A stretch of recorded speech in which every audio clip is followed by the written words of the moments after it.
It's 18:06, also known as 6:06 PM on the 6th of July, 2026.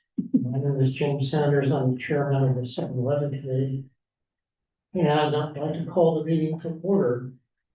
So I checked some people and nevertheless, I'm going to do a roll call so we can see who's here and who's absent. I want to, before we get very far, I want to appreciate everyone's presence here. The United States is playing Belgium in the World Cup at this moment.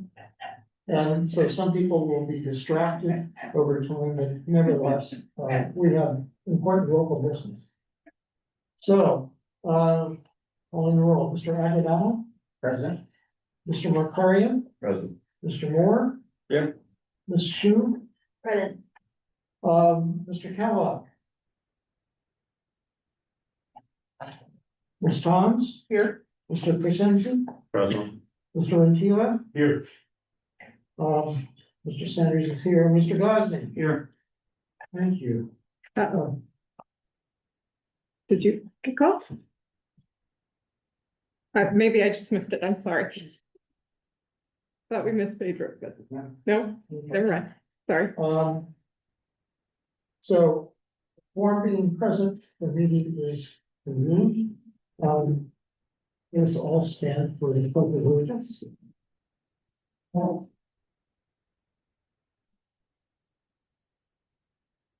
I pledge allegiance to the flag of the United States of America and to the republic for which it stands, one nation, under God, indivisible, with liberty and justice for all. Now, on the agenda, item 8.3, land acknowledgements. We recognize that we are presently on the lands of the Bochino, Muwekma, Parkin, Olodi peoples, and acknowledge them as the first inhabitants of the land we are currently occupying. In our labor embodied recognition by board policy, I acknowledge that the burden of environmental exploitation and systemic injustice falls upon the labor and black and brown bodies in the building of this country and its institutions. I remember that black and brown people were born and died working this land against their will for generations. I also acknowledge the continued contribution of the labor of survivors over centuries to today, of all immigrant labor, including voluntary, involuntary, trafficked, forced, and undocumented peoples in the building of what we refer to as the United States. The author is Dr. Rochelle Rogers Harmon. And now we're at item A5, and Mr. Gosney, I think you have something to say about the minutes on the agenda. I appreciate that. With a lot of miscommunication going on, especially around the fact that the school district was closed on Friday, and I did not know about that. So it's information about the minutes. The corrected minutes did not get in time to be placed in these agendas. What has been included in the packet are the incorrect minutes. And I think it'd be, even though we keep hearing that we can always amend the minutes later, it's a very difficult, time-consuming process to amend minutes. I think it'd be better off if we, instead of going through the minutes 2 and even 3 times, if we only do it once. So I would make a motion that we not address the minutes at this meeting. At the next meeting, which will be 6 weeks from now, we should have almost all the minutes available to us. We're referring to item D4 on the agenda. So your motion is to table item D4? If that's the number, I haven't even had a chance to pull out the agenda back. Yes. Does that include the last meeting's minutes or can we approve those? You don't have them yet. No, we don't have them yet. Okay. Thank you. Yeah, I mean, we can go both of my mail, maybe you have. Okay. Just, can I have a motion, very short, to table item D4? Well, Is that your motion? or just remove it, because sorry, Well, wait, you're gonna have to table these minutes. Because the new minutes are gonna be brought up next time around. okay, That's my concern. we don't have to table the minutes later with the packet. I would say no table them, no, because table means you're gonna bring them back. Okay, so I have item D4 is March 5th, March 19th, March 26th, June 11th, June 25th, and July 16th of 2024. They will all be new minutes. Right, but Okay. the agenda item is to be tabled. Okay, Yeah, I think that's what we're saying. I know that's what you're saying, but okay, the way I'm interpreting what you're saying is you're gonna table these minutes that are in the packet, and these minutes are not going to be brought back. New minutes, revised minutes are gonna be brought back. So I don't want somebody coming back to this packet saying, well, okay, well, I can review the minutes from it's not here. The agenda item is being tabled. What is the motion? Okay, Table. apparently I'm tabling, even that's not the word I would use. Continue to the next meeting. Continue, I'll move that we continue consideration of the meeting minutes for March 5th, 19th, 26th, June 11th, June 25th, and July 16th of 2024 to our next meeting In lieu of edits. in lieu of, Edits. Right? we don't have to discuss that as part of the minutes. I mean, of the motion, doesn't have to include that. Well, before we even get to her motion, I'll just withdraw my motion that was on the floor. Waiting for a second. I didn't have a second here. Well, we hadn't even asked for a second yet, but no, it doesn't matter. The idea is not to deal with the minutes. Stay focused on what we're trying to accomplish here. All right. Thank you. I'll second. Mr. McCarty. I'll second Maureen's motion. I'll second Maureen's motion. Okay, Ms. Thomas made a motion to continue item D4 until the next meeting of the committee. Mr. McCarty, second the motion. Discussion, debate? No? Okay. So let's just go down the road. Mr. Gosney, your vote is, Yes. and I'll vote yes. Mr. Antilla, Yes. Mr. Krasinski, Aye. Ms. Thomas, Yes? Sean Kelly is absent. Ms. Shu, Yes. Mr. Moore, Yes. Mr. McCarty, Yes. Mr. Agardano. Yes. Thank you very much. Motion passed. And now we are on to the approval of the agenda as amended by that motion. I move that we approve the agenda with, Without item D4. without item D4. Is there a second? I'll second. McCarty, second. Any objection? With no objection, the motion is adopted. We can move on to the public comments. Members of the public are invited to speak on any matter related to the settlement committee at this time. Members of the public may speak on individual items of interest in the agenda as the items are discussed. Do we have any hands raised online? Not online, but we do have an in-person public comment. Okay. Stephen Dick, It's second. Devin Dick, Would be next. please. So what was the Good evening, name? everybody. Please. So good evening, how are you guys doing? We're missing a game. All right, my name's Steve Dobbins. I live in the neighborhood. I've been here 20 years and I really want to appreciate the committee and whoever's maybe absent, past and present. Really appreciate that we're having an opportunity to talk. I've got very quick responses from Ellen and company. I really appreciate that. I just want to make sure that public input is really tabled, postponed, deferred until the meeting in 6 weeks for, what date was that? August 18th? Yes. And so that we have an opportunity, we live across from the school, I live across from the school, to have input. That's all I'm asking, that we defer any votes till then. I don't think there's one tonight, but we were a bit surprised last time that the meetings are coming kind of rapid fire meeting. Okay, so that's it, just that we want an opportunity to publicly comment on any plan. Your committee is powerful and it's gonna have massive implications for us who live in the school. We appreciate that you're taking our thoughts into consideration. And we want the best for the district too. I'm a public school employee, principal for 20 years and further in Oakland, but we want to work together. That's all I'm asking. think my 2 minutes are up. Thank you. Thank you.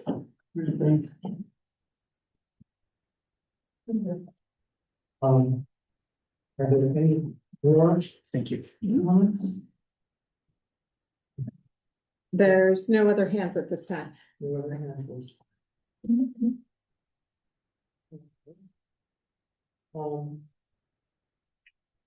Moving on to item C1. Presentation of the committee's responsibilities to help topics on potential future use of district surplus real property. And the presenter is Mr. Henderson. Thank you so much for being here, Mr. Henderson. My pleasure. Give Ellen a moment to look at that. Okay, I'll get started, and if there are some questions, please ask as we go if you'd like. As the title demonstrates, we're going to talk a little bit about what the 7-Eleven committee's responsibilities are. This should, the first word is intentional. This is a refresh almost of all of its information, but not everyone was here for some of the other ones having to do with alternatives to surplus property, etc. A lot of what I'm going to talk about today is ultimately what the board has to do. But it's good for the 7-Eleven committee to know when they're making their recommendation, ultimately what it's going to be in the board's hands based on that information. So let's go ahead and go to the next one. I'm going to read every word of this slide. I'm kidding. I'm not going to read every word of this slide. This is just information about our firm and me and my fellow partner who do a lot of the property work. If you're curious to know what we've spent the last 25 years doing, you can read those. Let's go to the next slide. I'm not going to spend a lot of time talking about it. Let's talk about what we're going to talk about tonight. Again, we're going to talk about the committee's role. I'm going to touch on it for a couple of sides, the sale and use of proceeds, because there was a question about that 2 weeks ago. Alternatives to surplus property, which may sound incongruent with being on the 7-Eleven committee, which is to find property surplus. But again, I want to put this into a little bit of context. And there were a lot of questions last time, including public comments about housing, workforce housing, maybe market rate housing, maybe affordable housing. So there's some slides here on that. By the way, you all got an earlier draft of last Thursday when it was sent out. Hopefully you have the hard copy with you now that has more words on it. I spent some time this weekend adding stuff to it. So hopefully you're looking at the hard copy that should have been with your packet this morning. Let's go ahead and go to the first slide. Well, substantive slide, if you will. A little bit of refresh, as we talked about. This is the statute for the committee's roles and responsibilities. I won't make you read every word, but briefly, the 5 main sections of Ed Code 17390 are: you're charged with reviewing projected enrollment and other data related to school sites that are before you. You're supposed to bring together a list of the surplus space and the real property. That's been talked about. These are the 4 sites we're talking about. Then circulate in the community a priority list of that space and have hearings with community input. We did that, I believe, last time. Did we receive that input from folks? It was an official hearing. Okay, well then. We still have that to come. Hearings to come. Again, hearings are hearing. It can be singular, it can be plural. You have 4 sites.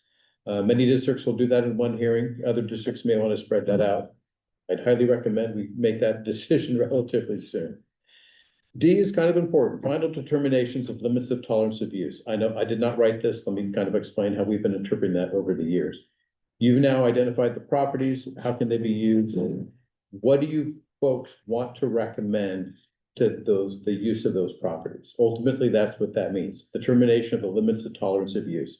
Nobody's going to put a Walmart on the Adams site. Can housing go there? Can a park go there? We could all spend a few more minutes thinking about it.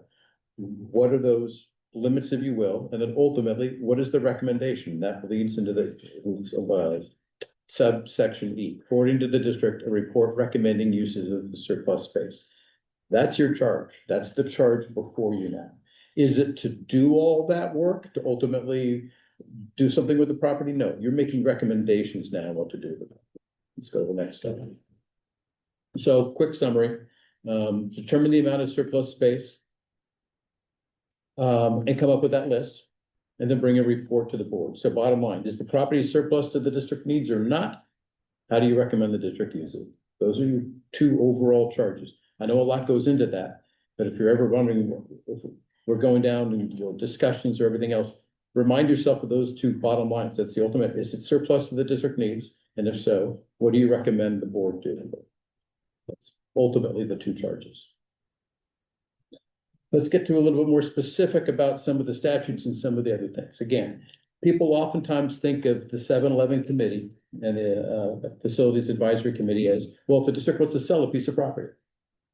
Sure, that's one option. I'll be honest with you, it's the rare option. Most districts don't want to lose an asset. They want to find out what can we do with this asset to maybe bring income throughout the years. A lot of the reasons for that is because of these particular statutes. If you lease a piece of property, you can almost do whatever you want with the money. It is not restricted. You can put it in the general fund, you can put it into maintenance funds, you can do other things when you lease out property. That includes joint use, joint occupancy. Remember those words, we're going to bring them up in a couple more slides. If you lease with the option to purchase, yes, they put that into the statute. Why did they put that in the statute? Because the public entity is trying to sneak around the statute, saying, can we do a lease with option to purchase? And 2 weeks later, somebody would buy the property. So they put a restriction on it. The lease with option to purchase has a restriction on the funds. It must go into a restricted fund for the routine repair of district facilities as defined by the SAB, the State Allocation Board, for up to a 5-year plan. If you sell the property, shall be used for capital outlay or cost of maintenance of school district property that the governing board determines will not occur within a 5-year period. That's what you have to do. If you sell the property, the funds are restricted. There was a statute around for almost a year. It popped up around 2009 when there were a lot of districts worried about long-term benefits. Can we sell our property to pay for the pensions that we have now obligated our employees to? That statute has sunset. It was resurrected a bit during COVID for other reasons because districts were contemplating doing it. That has now passed. That sunset this year, in fact. So that option, and people have talked about that before, and that option is no longer viable. Mr. Gosney. I just want to be crystal clear. Yeah. The way the statute is right now, for a sale, the proceeds are restricted. Yes. Okay, Yes. thank you. Yeah. Any questions on sale? Besides what Mr. God needs to ask, yes, Mr. Just on maintenance, the definition of like, is maintenance, like it wouldn't. Strictly maintenance of existing properties, not to pay for a new facility or to tear down. And make something more useful, like tear down the facility that was on the Adams site, for instance. Well, capital outlay or for the cost of maintenance. Okay, okay. So you could tear down a property, you could swap out the HVAC units. And a whole host of stuff in between those two things. So it's pretty broad, but it is restricted to improving the piece of property, a piece of property, not a particular piece of property. That's within the school district. Yeah, exactly. Yes. Strange definition of maintenance is demolishing it. Yeah, well, I'm saying capital outlay. If you need to tear down a school to build a new one, Yeah. I don't know, like Kennedy, let's say, or anyway, that's not a definition of maintenance. What I'm saying is it's a pretty broad range of what you can do between maintenance and capital outlay, but it's all restricted to using funds for your real property, your facilities. Sorry. Yeah. Another clarification, Mhm. as far as capital outlay, can that be intermixed with bond activity? Sure. Okay, Yeah. You can pair this up. You could pair it up with bond funds if you wanted to, yeah. okay. Yeah, one would go into fund 35, one goes into fund 20. I may have the fund numbers wrong, but yeah. So you could either improve a bond project or even add an additional school? Yeah, but you're not gonna sell a piece of property enough to build a school. You could supplement your bond program with money money generated from selling a piece of property. Thank you. Yeah. Okay. Alternative exceptions to surplus property process. So again, it seems a little incongruent for you guys to spend some time thinking about this. These are all the things we don't have to go to a 7-Eleven committee for. To be fair, some districts will still go down these roads even after surplusing the property. These are options that the board has in front of it that they can do without surplusing the property first. We'll go through them relatively quickly, but I'm happy to answer more questions. I think I have one slide for each one. Joint use. Think of this as the preschool program or something else at the site, limited to 5 years usually with other government agencies. It can't be a private school. It's not supposed to be a private K-12, but this is the statute we use quite often for those kinds of pre-care, aftercare. This is gotten a little bit, less used over the years because now school districts must do TK. So, and pre-K programs, so, but still, we use this a lot for folks wanting to rent a couple of classrooms after school for an art program or something like that. This is used quite often. The board has to make a couple of findings. Those are indicated at the end that it won't disrupt or interfere with district use. That's joint use. Yeah, go ahead. Sorry. If a charter school, which is considered a public school by the state, decided to put in the TK, can this be used for that? Can we be forced to use it for that? You can't be forced to do anything for a charter school. You can be forced to provide facilities if they're educating kids that are at your school. We rarely use joint use for charter schools. There's a whole facility use agreement process under Prop 39 from 20 years ago that requires other things and has other fixtures. Sometimes the facility use agreement looks a bit like a joint use agreement, but the statutory basis is different. We rarely, I can't even think right now of an example of a charter school use under a joint use. It's not that it's impossible, but there's a whole other structure we're not even touching on tonight. Excuse me, for charter schools. Joint occupancy, next slide, please. Remember this one when we talk about housing, and I'll tell you why in a few minutes. It's complicated, but different from joint use. It has a 99-year limit instead of 5 years. The school district, similar to joint use, still has some use of the site, but we oftentimes do this when we're entering into a long-term agreement with somebody who may use a piece of property with us at the same time.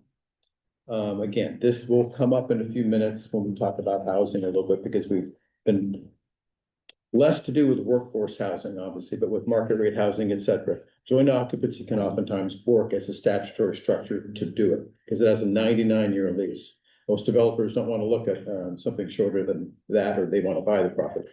So we use joint occupancy oftentimes for that. Again, we can enter into these without having to surplus the property. So it's an opportunity.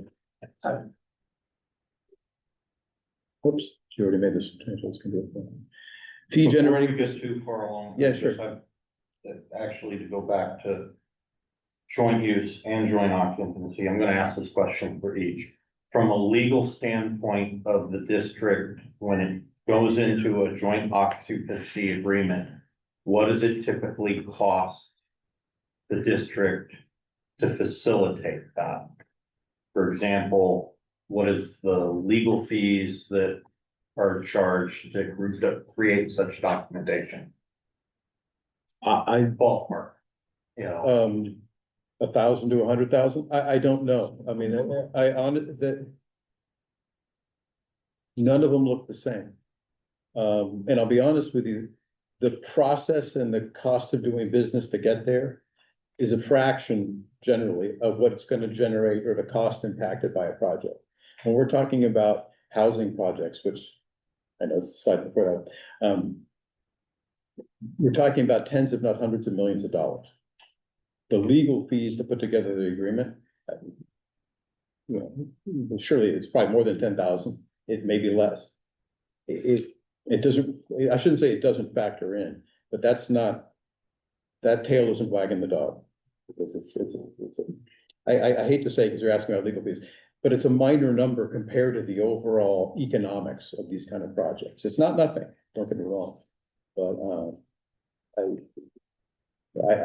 I don't even know if I could give you a range. I got to be honest with you. If it's more than $250,000, that means it took a long time to get there. Although that only happens if it finishes. Well, the time spent when we get to workforce housing, I'll talk a little bit more about my experience. We've done a handful of workforce housing. We're one of the few law firms that have done workforce housing for schools. There are a handful. How many have I worked on? Dozens over the years. Almost all of them failed because of the economics, and we'll get to that. And again, but the economics are not usually controlled by the consultants doing it. It's usually like the developers that will be the ultimate cost. Let me see, maybe I'll add some more to that answer when we get there. I've included this. We haven't used this in a number of years. Fee generating facility. It's under the government code. It has a maximum term of 35 years. We have come to, it came up sometimes when there's like a public storage, wanted to use a portion of the space and it was generating a fee. We've relied more on joint occupancy, especially with housing, if for no other reason than 35 years ain't enough for most developers and they want something closer to 99. So it's still here, it's still in my presentation, but we've used it pretty sparingly over, I'd probably say over a decade. Let's go to the next one. No, It's not really. it's okay. I'm sure I can. There you go. There. Community Rec Act, we call it Community Recreation Act. Again, it's here, pretty straightforward, morely to do with cities and counties when we do like baseball fields, soccer fields, we share maintenance, et cetera. Again, we don't have to find it surplus. We usually don't enter a long-term agreement with the city or county. You've got, frankly, more than you've got dozens with different cities. Term is not limited to 5 years, and we can charge for the use of the fields. Again, just another one of the processes that do not require us to surplus the property. Let's go to the next one. Exchange. It came up a little bit last time. There is a unique statute in the Ed Code for some reason that we don't have to do much of anything to exchange property. We don't have to find it surplus. If there's somebody out there that has a piece of property that we would think is more valuable to us than the parcel we have and we want to swap it, then you can swap the property, exchange the property with it. As far as 2/3 vote, it's a resolution, it's relatively straightforward. The process is straightforward. Finding the parcel you want and then finding somebody who wants the parcel you have, that's the hard part. I mean, it's not that it's not possible. We've done these before. It always kind of amazes me that we end up, there's a parcel there. And the numbers don't have to be exact. No two pieces of property are the same. There's usually somebody paying somebody cash along with the property because the exchange, rarely do you have two exactly equal values of property. Yes. So hypothetically speaking, if we talked about the Portola site, for Sure. example, the developer comes in and they say, the 6 acres you have is not enough, but with the Invictus campus, it would be that they could approach the district and say, we can relocate the Invictus campus from there, and we want to acquire all of the property in one fell swoop to make our project more viable.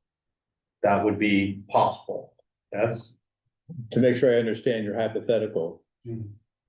Then they're giving us some other parcels somewhere else that we're gonna use and that we need to have a school site somewhere else in the district.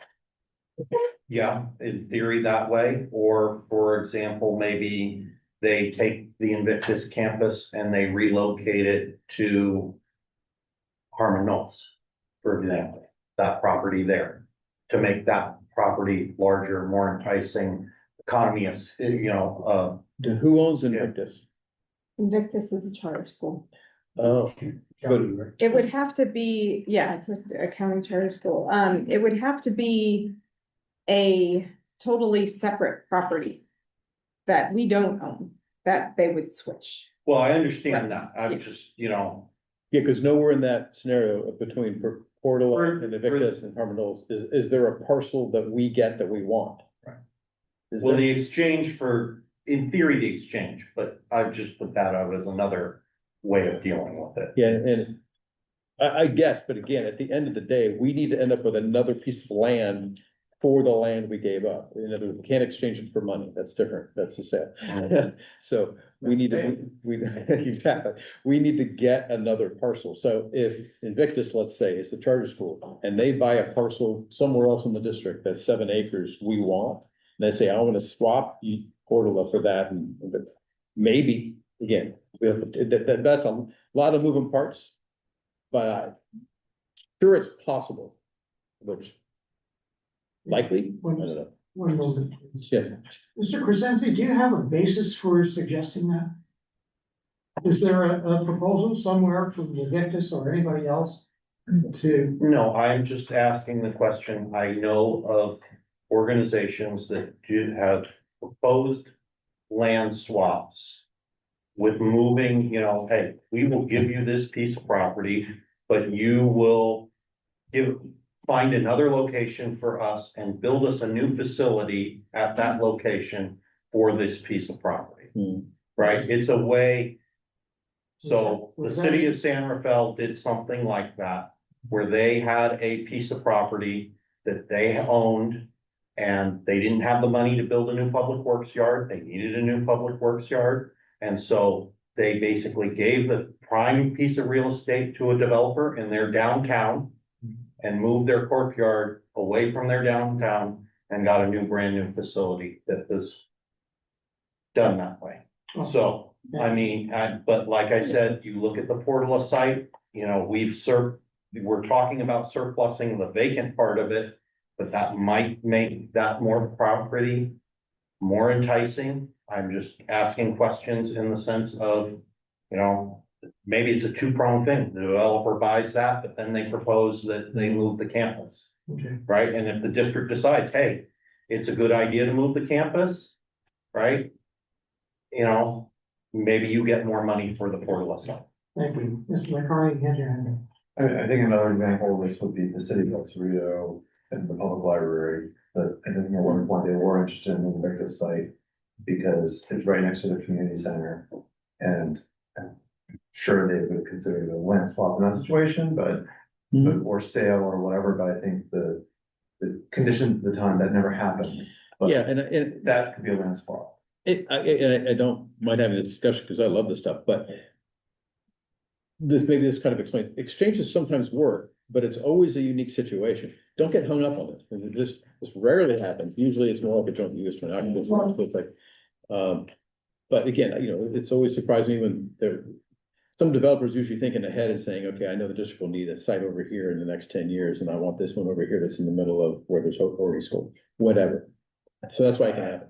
Sure can happen. Don't get hung up on it because everything you described, sure, it can all happen. The likelihood is probably relatively low, unless there's a real great parcel that the board ultimately says, I want. Yeah. I'll bring this up before, but just to make sure people hear. 2019, Dr. Tony Wold filed a presentation to the school board about land swaps in particular. Of course, there was one land swap that he mentioned, I believe it was in the Sierra foothills where, you know, the school district swapped their land for a piece of property that owned by somebody else that had a Home Depot on it, an existing business that brought in $1 million a year. And that sounded great. Everybody's saying $1 million a year for, you know, Home Depot's never going out of business. But I never heard anything other than that one land swap. No other example. Which is a terrible example, by the way. You don't want a land swap as a disguised speculation on land.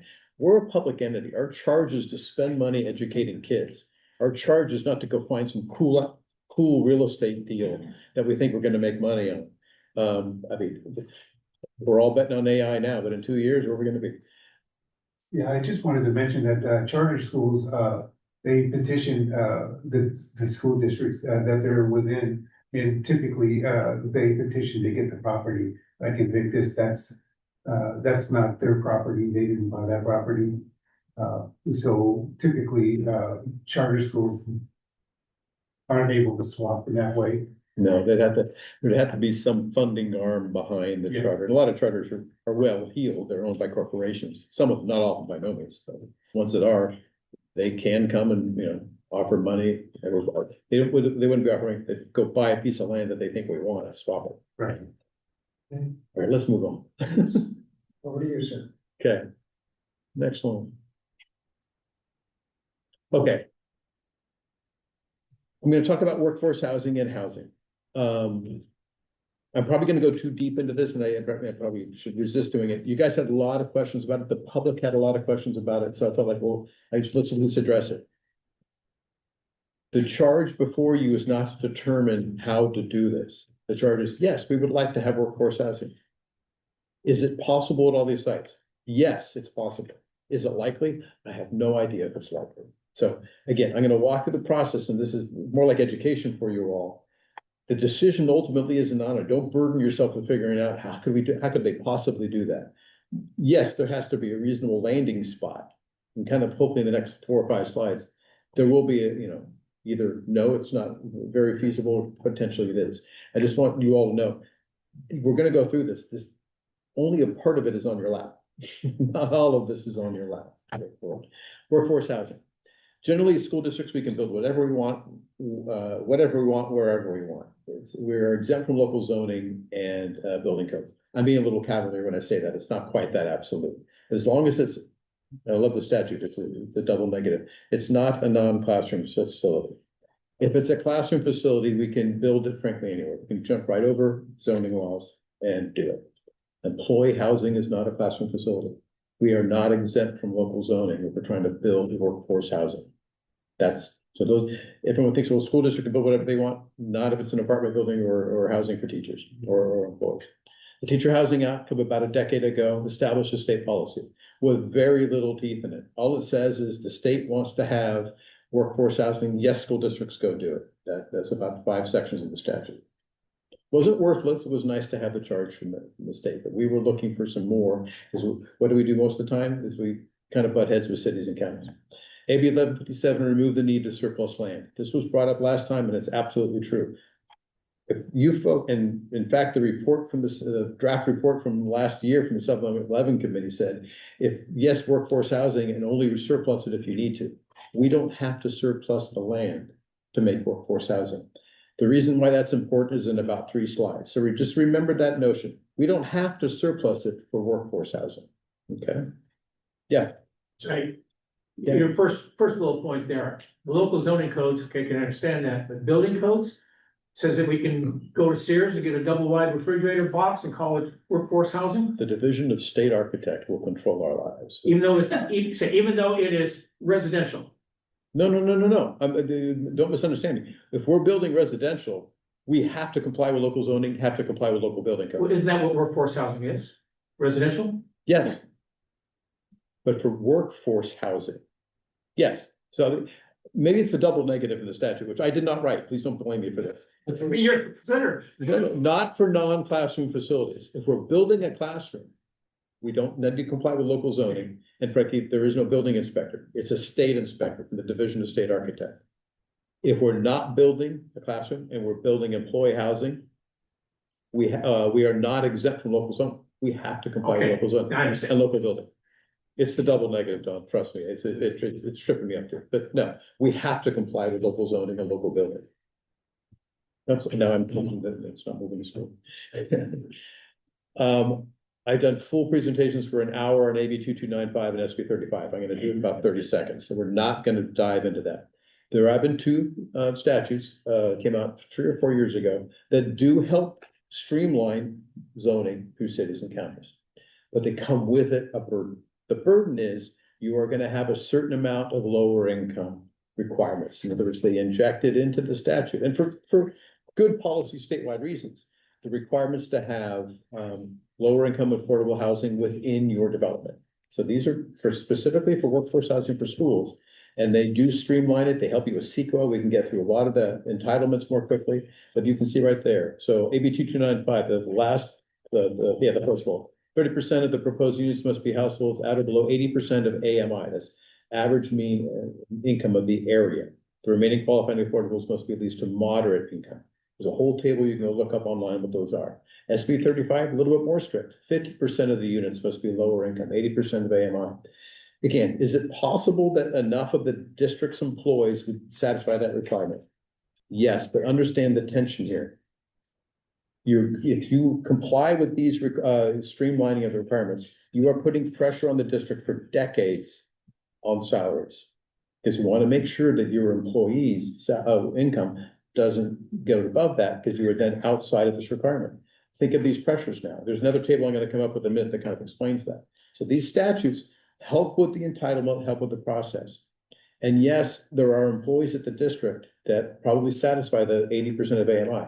By the way, that's household income. That's not individual income. So any employee who's got a partner or a spouse, whatever, it's the household income has to be 80% of AMI to qualify for these percentage. There are districts that look and they go, I cannot give to my successors for decades this pressure to keep the salaries at a certain limit. It's hard enough to negotiate, so I'll do that. Yeah. Do all units have to be affordable for, do all units have to be for district workforce? We'll get to that in one more slide. Okay. AB 21 made some changes to AB 2295, and AB 2296 was passed last year with the California's Housing and Community Development Department giving quote tech, that's HCD, by the way, acronym burden for me, technical assistance to school districts for housing on district property. I try to avoid them like the plague, and I'll explain why in a minute. Yeah. on your second bullet point, the third bullet point on the second bullet point, 50% of the units must be for lower income. Mhm. The district has to, like on a yearly basis, verify that Yep. with all employees. 100%. Okay, They're living in the unit. yes. Yeah. Yes, it's an ongoing obligation.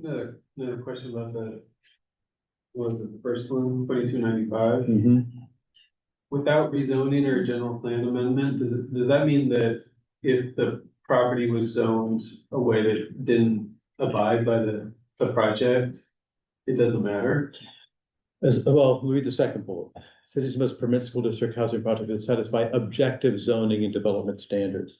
So, I mean, I'll go with the easy example. You know, heavy industrial area, and we want to put an apartment building in the middle of it, not likely. Public use, like commercial and residential, you know, it has to be objective criteria, but can the city push back relatively hard? Sure. Depending on where it is that you have it, you know, a parcel of land you're trying to build it on. And I gotta be honest, most of our clients are not trying to build housing in the middle of very commercial areas. They're trying to build them in communities where the schools are, where the teachers want to live. So generally, we're not getting a lot of pushback on the objective criteria. Right, no, I'd imagine it'd be more like building heights or density that must be the issue. Yeah. Density definitely will come in. And again, we get through CEQA easier if we rely on one of these, but CEQA doesn't go away. And if everything has been 1 to 2 story, we want to put a 3 or 4 story, we're gonna get some resistance, because objectively, and again, that word's in quotes because it's in the statute, no, I don't know how to define it. The city's gonna push back and say, that's out of the character and outside of what is in this area. Or if they want the housing for their own housing element requirements, they might say yes. This is again, this is not a black and white world we're in here, guys. This is gray matter. And these are only 3 or 4 years old. And you know, the first 2 cities that were touching this was Pasadena and San Jose. We were dealing with both of them. Yeah, go ahead. I did this other day, it's basically conventional standards. So somebody can't say, I don't like your building because it's closed. Like you can't go to design review and have a panel reject your building because of something subjective like that.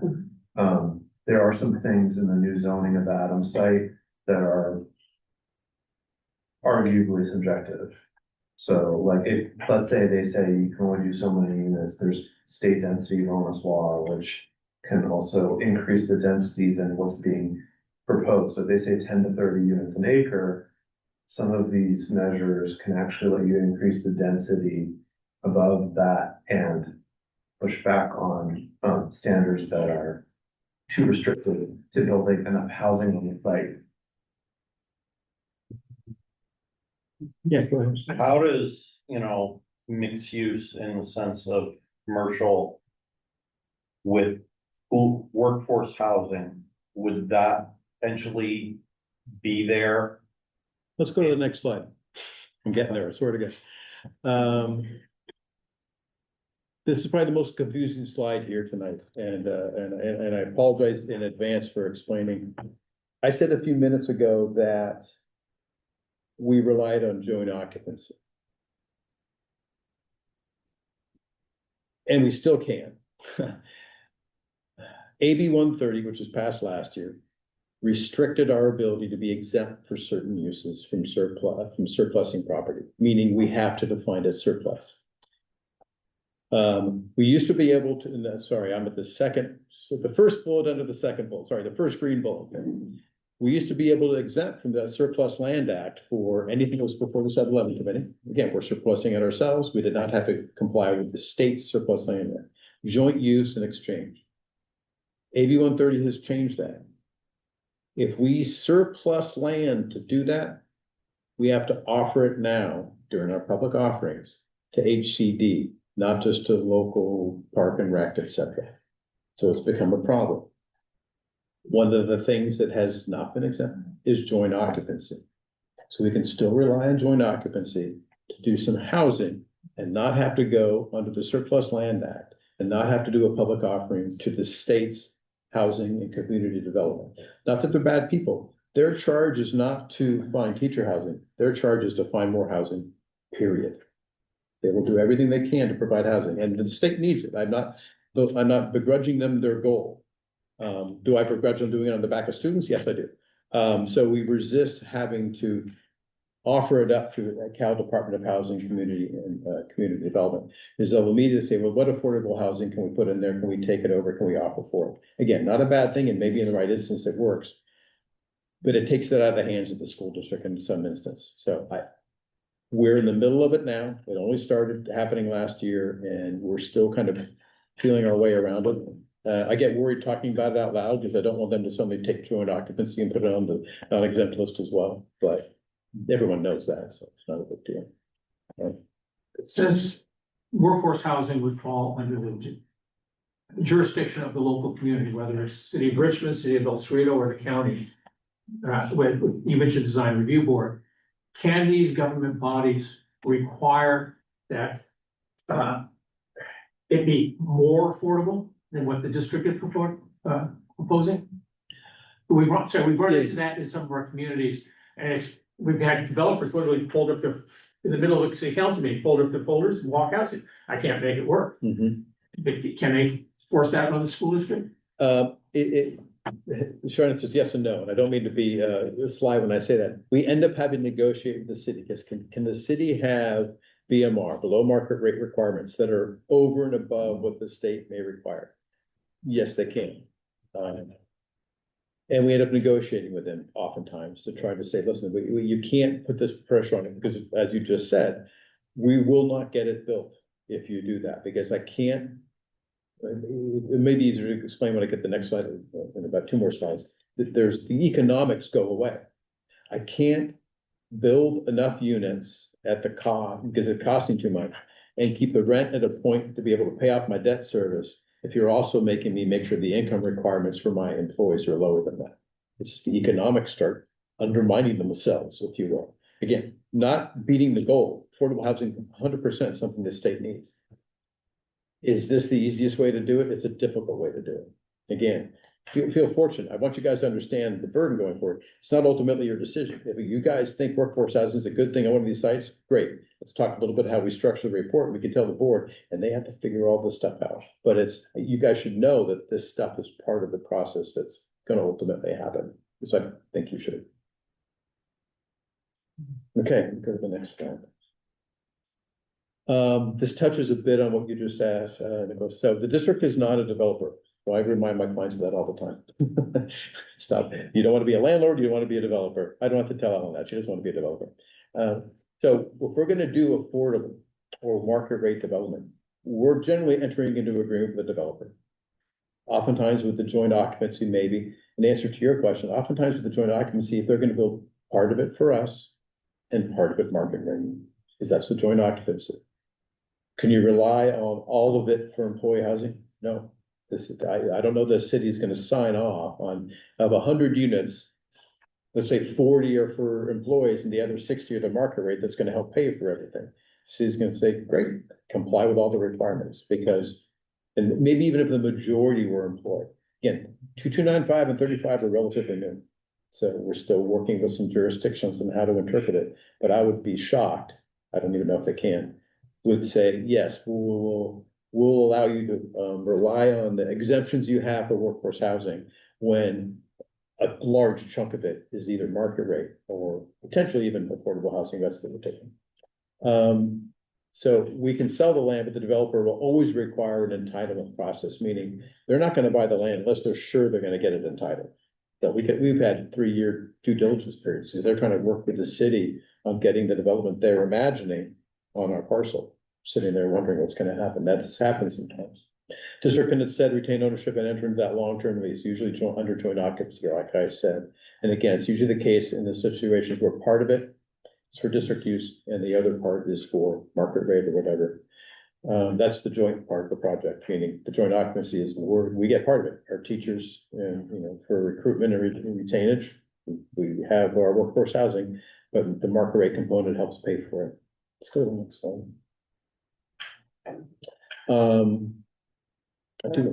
Yeah. Question. So I'm not sure I understood what you just said, Okay. but say there's a project that a certain, or say 10% of the units that are below 80% AMI Maybe that's too low for teachers, it would like lock them in or something. But could it go towards low-income families in the district? If this district has a shocking percentage of homeless students. Could we have a project that is a portion for very low-income families, a portion for district employees, and a portion that's market rate or whatever? That would be a pretty drastic policy decision. And not because it's not a laudable goal, but because the district's goal is to educate children. And again, Yeah, when children are homeless. you're preaching to the choir, but I'm just telling you that the charge, the mission for a school district Yeah. is not to provide housing for the community. Now they can, and there are districts that have entertained your concept.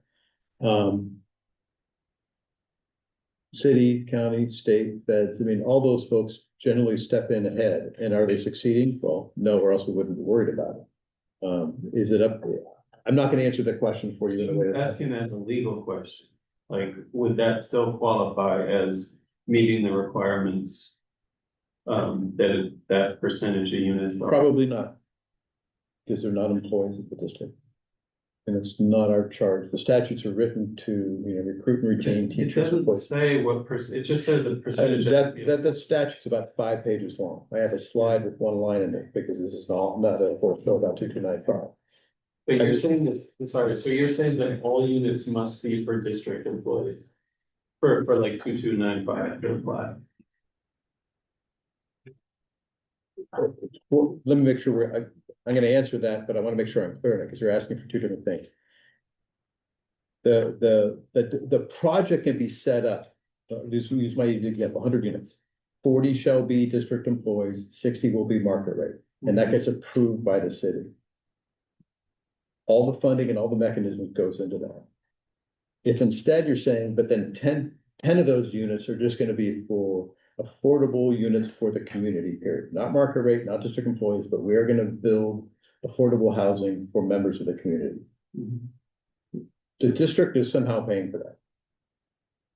In other words, somehow that is gonna get paid for. Now, could the city require that market rate developer to say, listen, a portion of your property is gonna be for affordable housing, so of the 60 units that are market rate, whatever percentage is gonna be that every city and every county has a below market rate requirement. They're gonna impose that on the developer. That's gonna be overlaid over.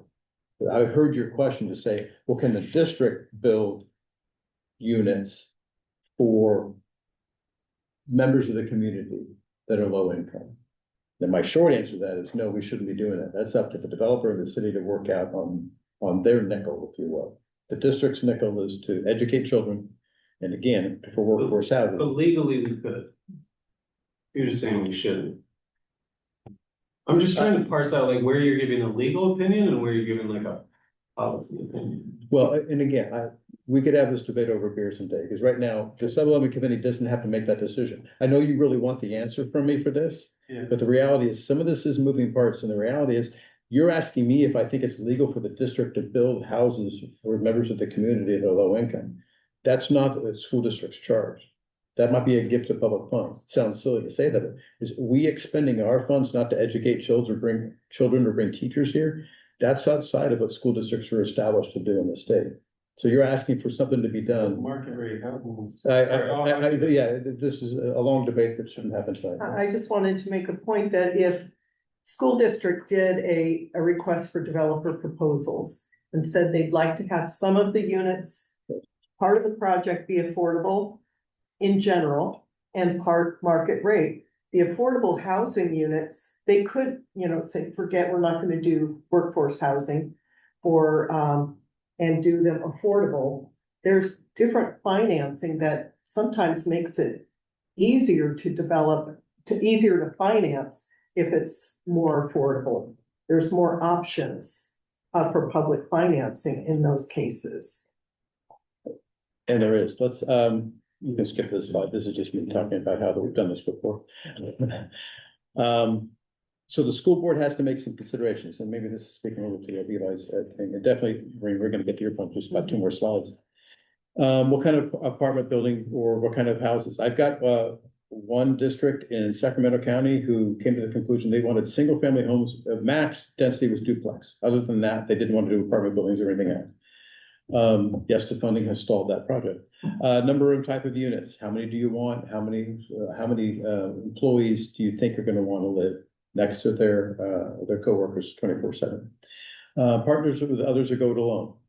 Partnering with sister agencies like cities or developers. All these things are what the board has to consider, the cost and the entitlement process.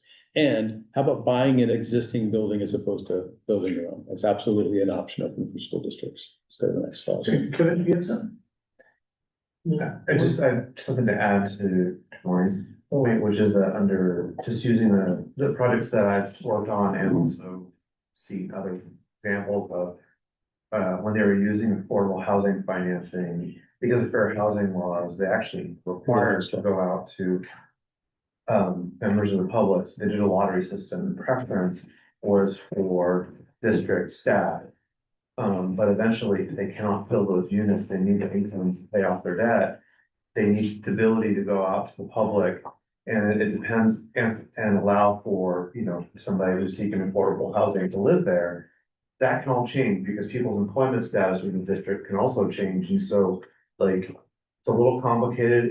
It's weighted towards district staff. It's not 100%, usually in a couple projects, but. So this particular first bullet is addressing that. And actually, one of the statutes, I won't dive back into it. If the district cannot occupy all of the units with its own employees, it can open up remaining units to qualifying employees. And usually, is it 295? It might be AB 295. I can't remember for sure. Actually require you to go to your sister LEA. So the neighboring or local education agencies, school districts, community colleges, maybe the county office. They would normally, and we've done small handful of these now. And again, the first layer is the neighboring school district. The next layer is the city and the county employees, again, employees of those districts. And then the third is the qualifying folks under the affordable housing. So to answer your question, can it happen? Sure. Can the goal be to build it for them? That's the part that I was resisting in the answer to your question. Because you don't want them to be sitting there unoccupied. The whole point was to have housing, and not only the income from the rent, but nobody wants to have an apartment just to be sitting there not being used. The ideal thing is to have it being used. But you're right. If more district employees then want to come in, you have to evict those folks. And there's a time frame for the eviction, and it's complicated. Again, that's not on your plate. That we get to burden the board with figuring that fun stuff out. There are federal low-income housing tax credits, LIHTC. It has been brought up a handful of times with a number of projects we've worked on, and it's almost, actually, I should say almost, it has always been pushed aside. Developers think they'll get low-income housing tax credits. But again, remember that tension I was talking about a few slides ago. LIHTC money, tax credit, have the restrictions too on income. Same kind of pressure on income we're talking about for affordability requirements for AMI. So it's the same kind of downward pressure. And the salaries generally for most district folks push them out of qualifying for LIHTC. So you can't get the big LIHTC tax credits, which a lot of developers rely on for affordable housing. That's affordable housing, low-income housing. Could it work in some parts of the state? Sure. And I'm sure I'm gonna have developers bring it up, you know, in the years to come, because they always bring it up. They think maybe it can work. They say, well, let's do the math. If you can, great, but don't start putting pressure on my client to keep their salaries low because you need to fall below a LIHTC requirement. Yeah. So what I thought I heard from you in regards to Mr. Moore's question was that would you be able to mix subsidized housing with affordable housing on this project? It's like, for example, Section 8 people. The short answer is probably yes. The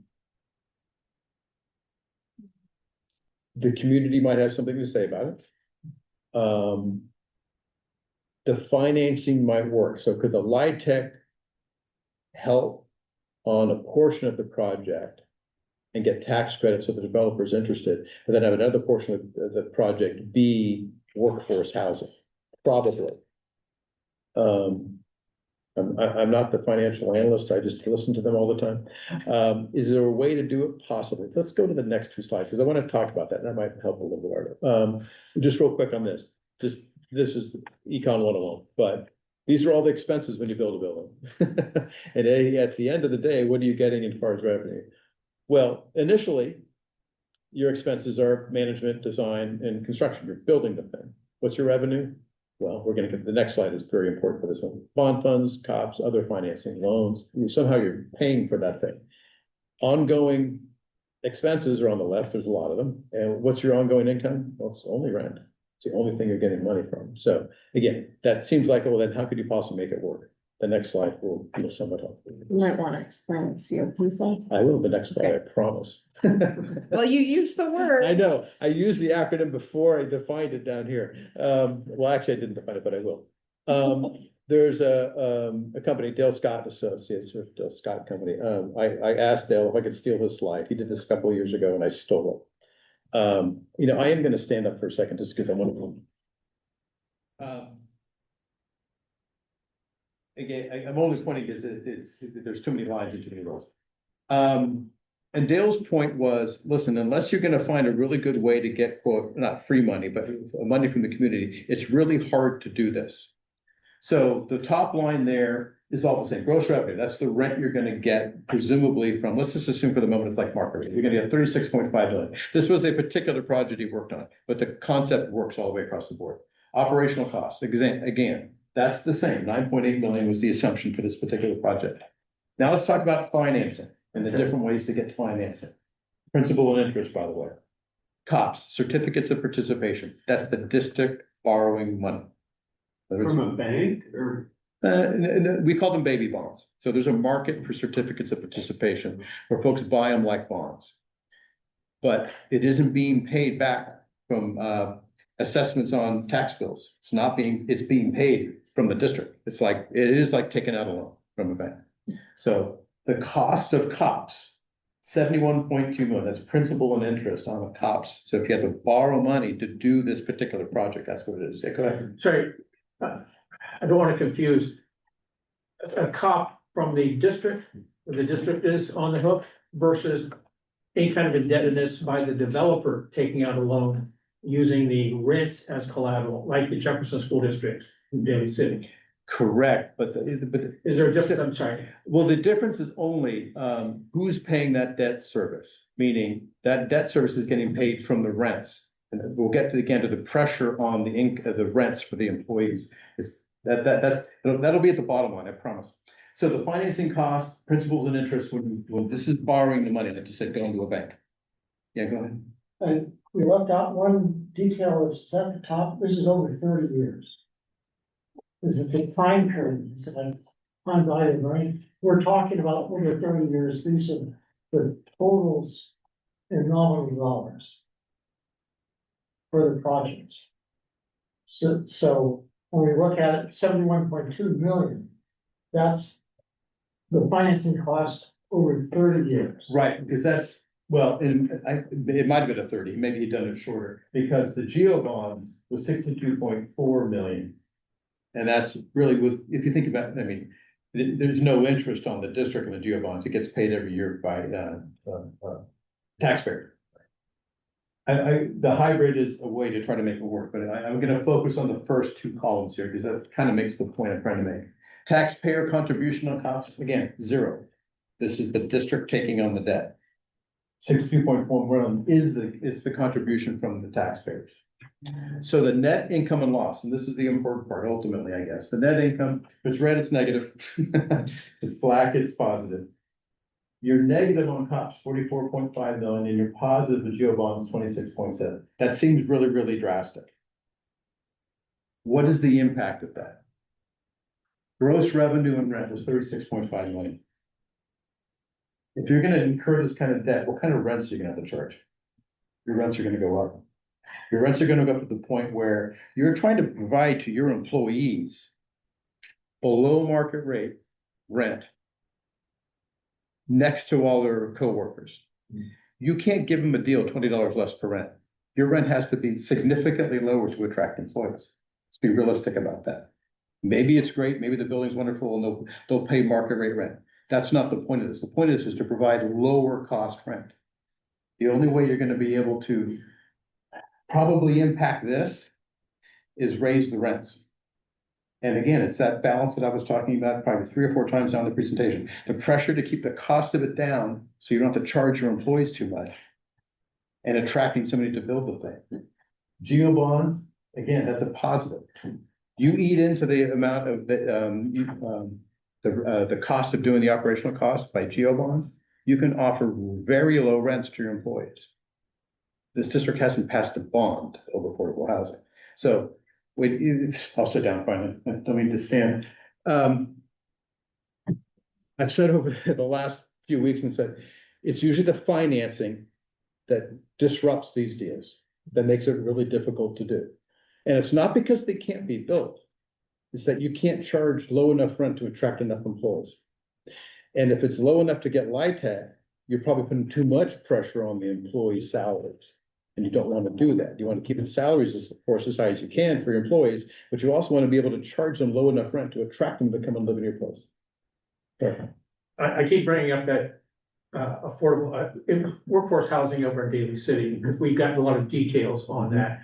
They had a hybrid model there. Yes. They took out a general obligation bond that the district paid for, up the neighborhood of 35 million, maybe off $1 million. Yeah, I don't remember the numbers for Yeah, Daly City, but- Jefferson. But then the developer had a COPS for another $45 million.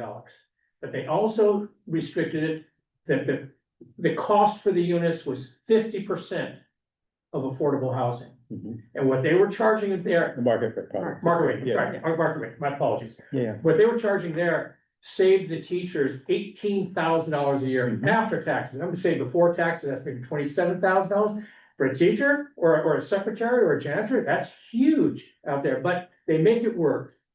Yep. But at the same time, the units they had, the 2-bedroom, 2-bath unit that we were shown, 850 square feet. They said when they built it 4 years ago, it cost them about $650,000, but they estimate building it now would be a little bit over $1 million for that. Yep. That's, Well, in the hybrid, and I shouldn't have, I know I skipped the hybrid because, and not because I could talk for hours on this, it does get complicated, because the hybrid generally tends to be where people try to flow. Where can we get some, I'll call it free money. It's never free money, but I hope you know what I mean when I say that.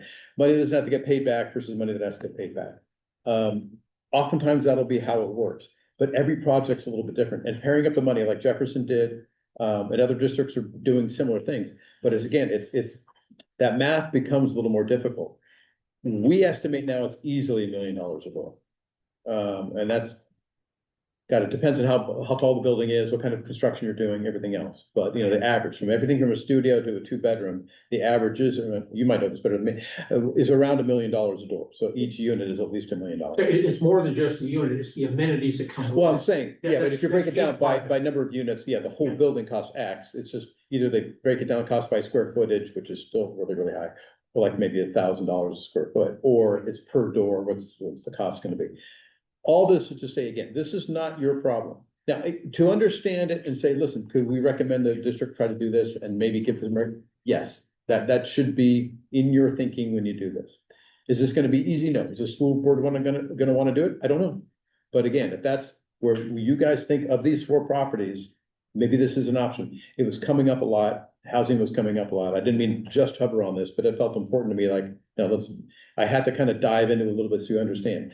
I don't want you guys to spend the next 3 months trying to figure all this out. It's not your burden. It is your burden to understand it enough to make a decision and a recommendation. You got to dump it on the board ultimately if you think this is a good idea. And they will not do it in 2027. This will take some time to do. These tend to take some time. So I'll stop ranting about that. Where are we now? Question. Yeah. So does that mean that, are those the entire range of financing options? There's no state subsidy for workforce housing at all? No. No wonder. Yeah, no, there's no still. And if anybody brings up the lottery, my head will explode. Okay, nobody bring up the lottery. Okay. Good question. The third row is hybrid, right? So how do we get it hybrid? So take like 50% of COPS and 50% of gold bonds and combine them, this is hybrid. Yeah, but just to be clear, the geo bonds is your geo bonds, the bonds you passed for like Kennedy, Richmond, exactly. have been passed to build schools. The district has not passed any GO bond that included any housing. We've had clients who've done that, and they've included it in the bond language. The bond language assumed we're gonna take a chunk of this money and put it towards employee housing. So in this example, in the hybrid example, and to your point, the board would have to make the conclusion, yes, I think maybe we can get the voters to approve a chunk of money for employee housing. Maybe not all of it, maybe we pair it up with some outside, I shouldn't say outside, some standard financing like cops. And again, do that together to try to build something. Okay. Everybody's head hurt yet? Mine does. Go ahead. I just want to add to your question about financing. The city of Berkeley passed a bond measure that covered the missing middle, so. Yeah. These LIHTC tax credit affordable housing subsidized deals only do the low 30 to 80% area median income to cover 80 to 120%, which is considered the missing middle, which is not market rate. It's still below market rate, but it's above the affordable thresholds. They needed this bond measure, and that helps cover the income levels that are higher that would have otherwise restricted folks. But there's only so many of those units you can really build. And you need a public who's willing to support. In the case of the city of Berkeley, the city voted to have city bond measure for it. So that was the only coverage for that additional financing. Yeah, Berkeley, as we all know, Berkeley is wonderful and a unique animal. Yeah. Okay, so again, I'll leave you all with this, what we tell our school boards to ask. Survey your staff. How many people, so we're in the middle of one right now, and I revised the survey because I wanted to know some specific things, like, and I did ask the question, would you be okay living in an apartment building next to your coworkers? You have to ask that question. If everybody arrives late at night after drinking, do you want your neighbors to, anyway.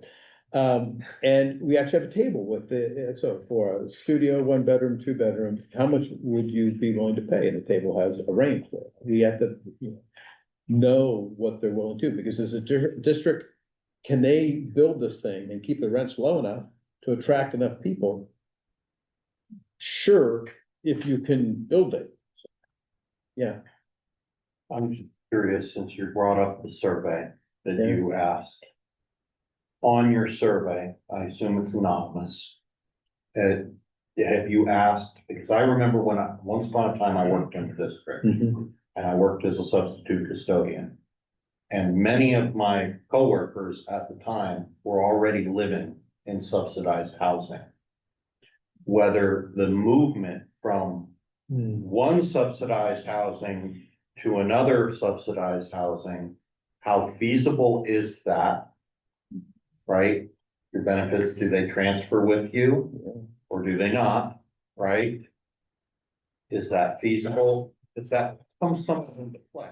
It does. If you already have a large majority of your qualified staff in place of that, right? And they can't move because they can't package up their benefits and take them with them. Mhm.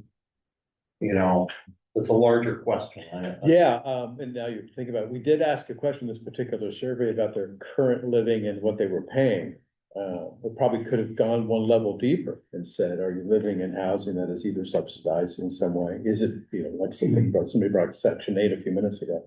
Probably could have gone well, because again, are the units we would offer gonna be as appealing? They might be newer if they're building them, but the cost might be a little higher than what that would be, without a doubt, yeah. So around the corner from Harmon, Knowles, in my neighborhood, we have, an apartment called Westridge Apartments. There are 1,000 apartments there. They're all Section 8.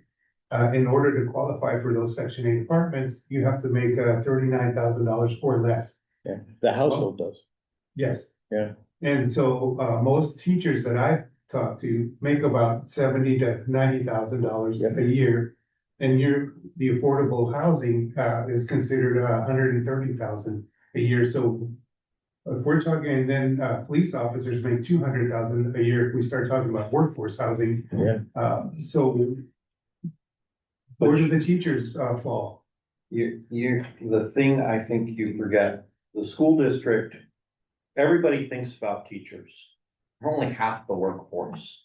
This school district has 1,500 classified employees. Of those 1,500 classified employees, my guess is most, my wife is a classified employee in the district. Her salary is $30,000 a year, tops out at $34,000 a year. That's a TK8, right? That is most of the paras, most of the aides. So the school she works at, half the staff is aides who are making in that neighborhood. If they are a single family household with wages, they very clearly fall in the very extreme sort of low income levels on the chart from the packet here. So when you say workforce housing, you have to separate teachers. I mean, everybody's thinking teachers, but that doesn't make a school run. They're only half of a school. Well, and you look at what a teacher tops out at, it's a lot more. To talk to your negotiating thing. I mean, I don't know how familiar you are on the negotiating aspect, but is it possible for the district to actually go, you're in workforce housing, we are going to consider that a stipend and actually pay you a little less because we are giving you workforce housing stipend? Possibly, it's definitely outside of the charge of the 7-Eleven committee, but, I don't know the answer to your question. My guess is yes, it would be. I don't negotiate. I'm not a labor negotiator. That would be taxable income earlier. Yeah, I won't qualify. It wouldn't be considered. I think we've gone off the rails, or certainly gone over time. Yeah, we will.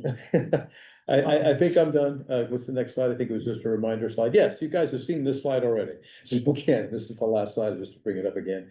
Again, these are all fantastic questions, and I know they're important, but again, what lands on your guys' plate as a committee is the land surplus to the district's needs, and what do you guys recommend? The recommendations period.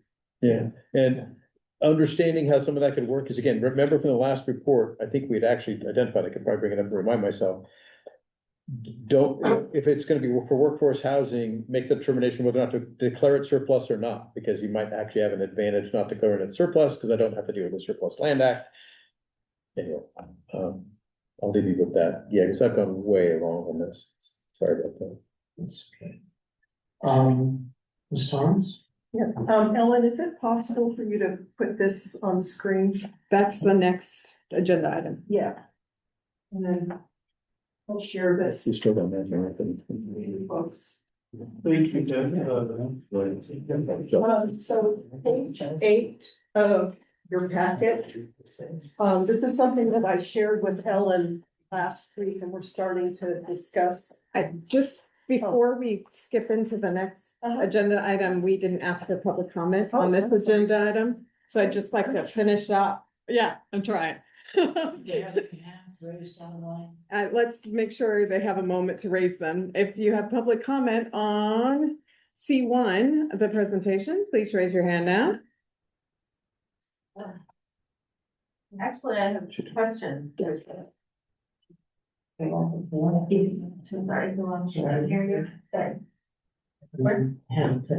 I have a comment card for D1, but I Yeah. don't have one for C1. Now I have questions on C1, so it would be appropriate to ask those questions now. It's up to the chair. Want me to- okay. And if you wouldn't mind stating your name for the record? Adela Hogue, and I am a resident adjacent to Adams. But my question's on presentation C1, and oh my gosh, that is complex. So I just wanted to clarify. So the point of specifying workforce housing is to take advantage of the lesser lesser process that you have to go through with sequin, et cetera. Is that correct?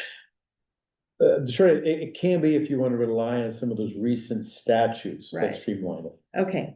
And then, one of the questions I had, which it sounds like the survey that you mentioned is gonna address was, which district employees will meet the income requirements and be interested in residing in workforce housing, should that happen? So I'm kind of curious when the results of the survey will be available. Well, again, that's a recommendation to a board if they ever decide to do this, Right, that none of that's happened. right. This is all conjecture. Oh, you haven't done the survey yet? There is, Oh, this okay. committee will not make the decision on whether or not to do workforce housing. All of this committee, the 7-11 committee will just determine whether the property is surplus. Surplus or not? And then they can recommend to the board to try to use it for workforce housing in the future. And then the board will go through a very long process. Got it. Yeah. But there are some aspects of if it's declared surplus or not, that could be used in one way or another if you're trying to do workforce housing Yes. under certain scenarios that you explained. Yes. Okay, all right. And then my last question was, and I just want to confirm what was in one of the what you mentioned, was that if a development is going to be used for and I don't know if it's for housing or for workforce housing, then you said that I heard that it has to comply with local zoning requirements. Yes. And is that whether it's the property is sold or leased, either case? Yes. Okay, cool. Thank you. Okay. That was it. I just had those questions. Thank you. Okay, so now we go on to page 8. What about the resources and Tom's? Yes, so, during the last meeting, there was some discussion about what, what actually is considered median income and what's the definition of low income and very low income. So I had sent Ellen this link from the county website, and what it does every year, it takes a look at what the average income is, the area median income. And because Contra Costa County, mainly in Central County and South County, Valley has a lot of high income folks, that brings our median income in Contra Costa County for a family of 4 up to $162,800. That's the area median income. So when you look at what low income is on this chart, low income is considered 80% of that area median income. And then on the chart, it includes, the household size. So for instance, a very low income is $84,850 for a family of 4. If you have a single person, that's $59,400. And when you're looking at LIHTC and other funding sources, they will look at what your affordability and number of units and depth of affordability in order to match the financing. So for low income tax credits, if you have 50%, 20% of your units, say you're going to do 50 units are going to be affordable, and maybe the rest are going to be market rate.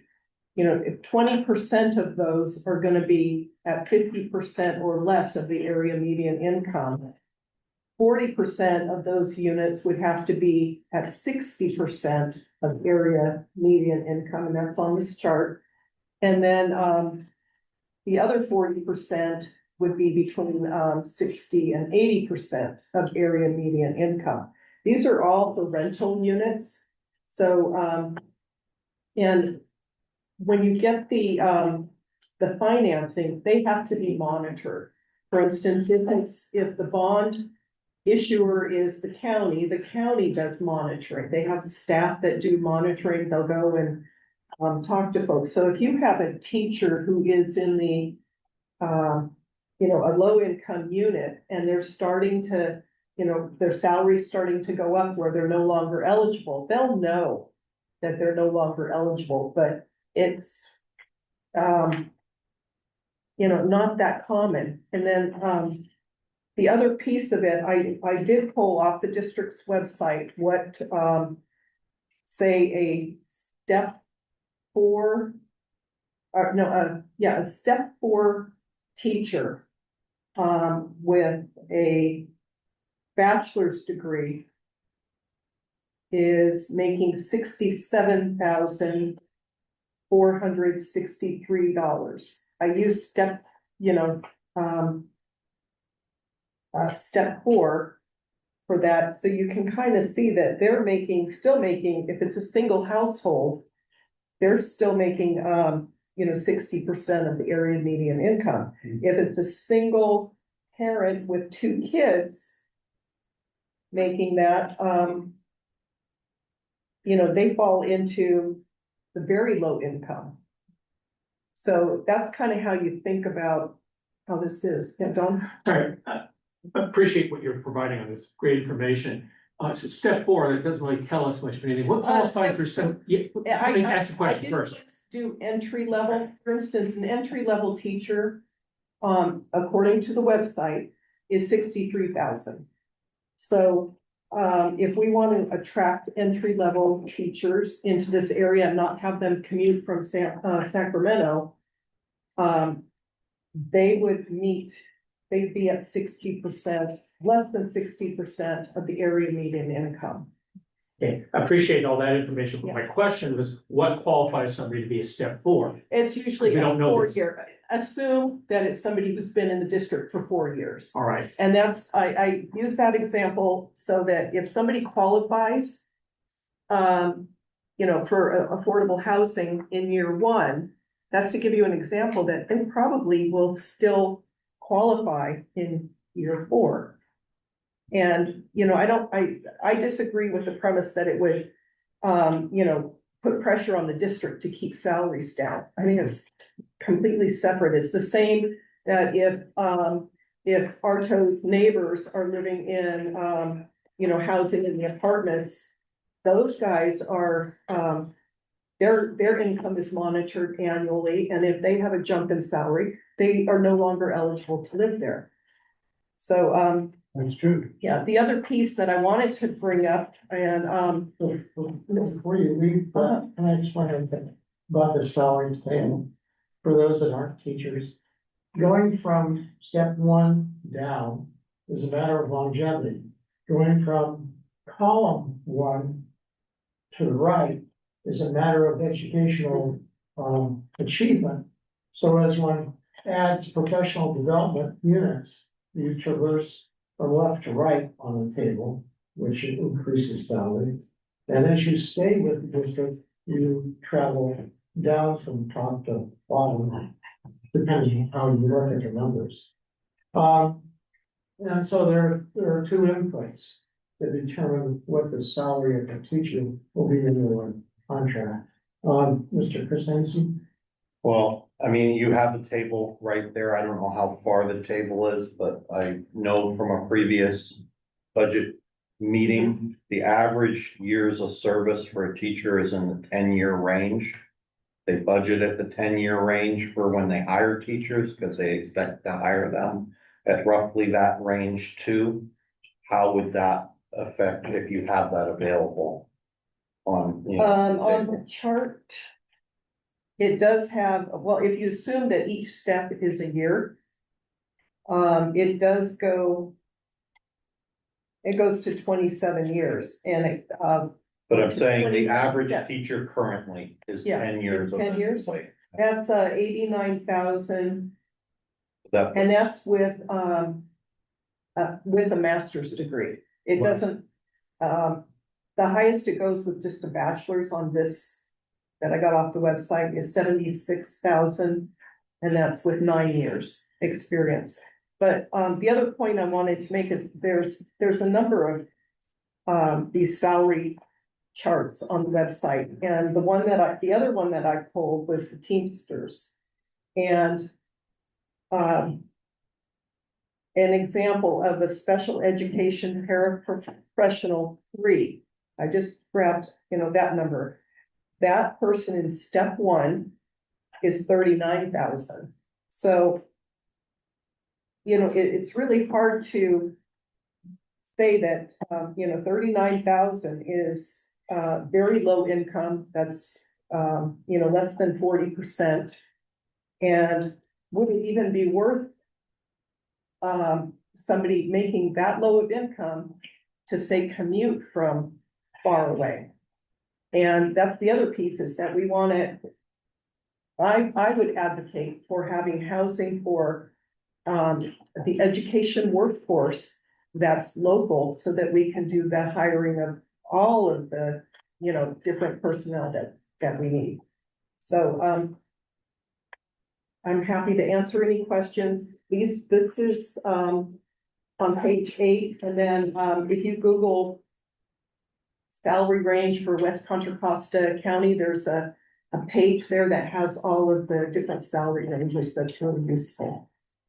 You brought up Teamsters. I'm a shop steward and I've been dealing with marketing and everything. The paras are one of the units that basically are more crucial because they're mandated by the state and they have to have them. It's also where the district is spending a ton because they're using contractors. Right. Because they can't get enough people to work under that low income. Yeah. Basically, they can't afford rent, they can't afford food. Right. So if they can work in the area, if they can live and work in the same area, you're likely going to be able to hire, fill those positions. I have a question for the attorney, since he's in a room. Would that be legal? To look at just local teachers to look at just local teachers to live in the housing here, teacher housing?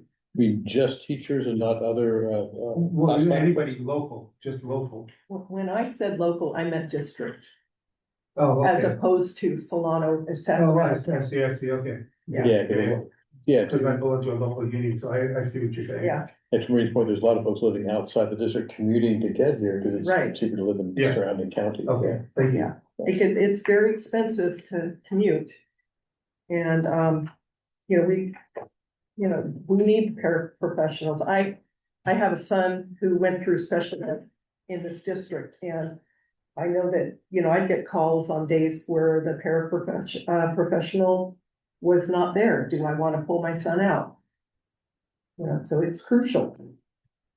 There are a number of other funding sources that could be used for unincorporated Contra Costa County. There's the county collects in lieu fees. For instance, if you have a development out in Discovery Bay and they don't want to provide any affordable units, which they're required to do 15% affordable or pay an in lieu fee. That is banked and is available to a developer to draw on those funds. There's Measure X funds, the half-cent sales tax that we're all paying here in Contra Costa County that can be used for pre-development. Pre-development are the costs that were discussed, the architectural stuff. There's also community development block grants. There's home, which is the federal funds. There's housing successor funds. There's all of these different buckets, and most affordable housing projects have, maybe 6 to 12 different funding sources. Kevin knows. I had a project at the Pleasant Hill BART station that was a joint project, which was holiday development that had 100 townhome units that were market rate, and Bridge Housing had 86 units in the middle. So that's how they split it up and did it that way. And it was easier to finance if the affordable piece was, segregated on a separate parcel. And they had a nonprofit developer do the affordable piece, and then one of the board members of the nonprofit is actually the owner of Holiday Development, and he did the market rate. So there's a lot of different ways that can be done. The Bridge Housing piece had 12 different funding sources. Did you say the Pleasant Hill BART station? Yes, Sorry, I didn't know Pleasant Hill or BART station. they don't. It's actually unincorporated Contra Costa County. On Tree Boulevard. Okay. I thought that was still Walnut Creek. It's in the sphere of influence of Walnut Creek. It's called Pleasant Hill Contra Costa Center, and it's unincorporated, Okay, understand that. just to complicate that. So, this body, in general, from my assumption, has, seen, Adams as surplus property. So we've been discussing, workforce housing and market rate housing. If we deemed it surplus property, would that hinder either one of those? No. Again, you'd be a recommendation for Correct. on surplus. If you're concerned about how finding it surplus might impact the boards later, trying to avoid finding it surplus to do something with it, put that into the report. In fact, I think we had language last time, if I remember correctly, that said exactly that. A follow-up question to that is, can the parcel be broken into two parts? Could some of it be market rate deemed surplus, and some of it not deemed surplus for workforce? Yes, there's a whole added step of cutting it up, but yes. It's part of the entitlement process where you would re-subdivide it into the parcels that you want. But in theory, a parcel like Adams, which is multiple parcels, you wouldn't need to do that. You could just deem one of the parcels as being. Not necessarily, you might have a different configuration of Yeah, I a mean, parcel, so set you up can right. do a lot line adjustment. It's just cleaner to do a whole new parcel map over it to do the parcels that you want and the streets that you want. Okay. Mr. Arturo. So, through the chair, would it be appropriate to make a motion at this time, about, Adams Junior Adams Middle School? High? Yes. The site? Yes, we are at D1, I believe. Can we just do public comment real quick Yes. on, this presentation? So any public comments, on the Contra Costa County income and rent limits? D1, seeing no, C2. sorry, C2. Listen to me. Can I make one? A public comment? Or just? I mean, technically, you're allowed You're a to, member of the board. but you could, yeah, you don't have to do. Can I just close public comment first? Okay, I see no hands at this time. That's very good. Mr. Moore, you have a question or a point? Yeah, my question is, has there been any presentations committee at any point about the needs of teachers? Like how many teacher positions at the beginning of each year are still unfilled? Or, anything about kind of how workforce housing might improve recruitment? Like, do we have any, like you said, there hasn't been a survey. Has there been any information about the needs? It seems. There's been peripheral conversations, but that's it.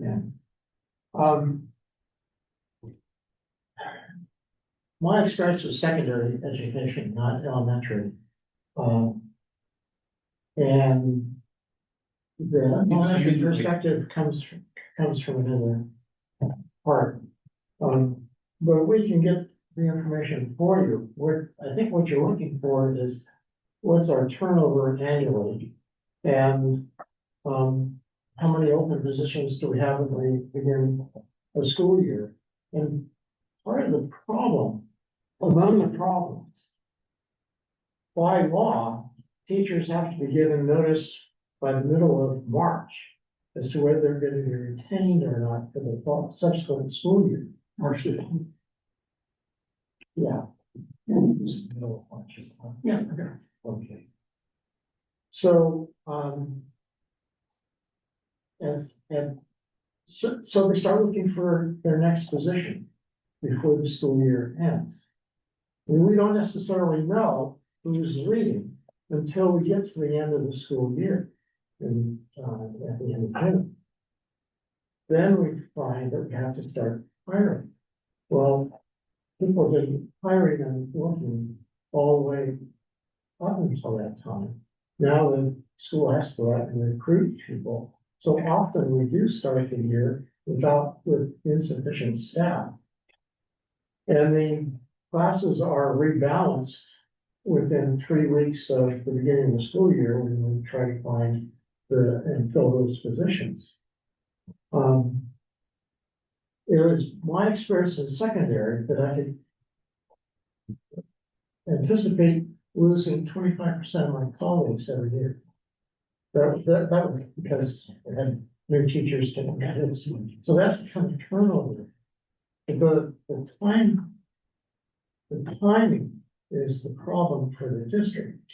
Now, if we had workforce housing that would allow us to retain people, make it more attractive for them to stay, then when it came to the end of June, when we get a surprise, it'll be a smaller surprise. And it takes, in the experience of my colleagues and myself, to master a curriculum, at least at the secondary level, takes about 5 years. We go through it and revise and so forth. So you want to be able to retain people longer than 5 years, recognizing that within 2 years, well, within 1 year, those that aren't retained will go find a job elsewhere. So you've lost those people. Then you have the second year of probation. And then now you've got a fully credentialed teacher, very marketable, and now they'll go out and find another. So there's this constant turnover of staff. So the workforce housing proposal, and this is where the Jefferson School District in Taylor City made its point. They started the school year with no vacancies because they were able to offer this housing to their staff. That's an elementary school district.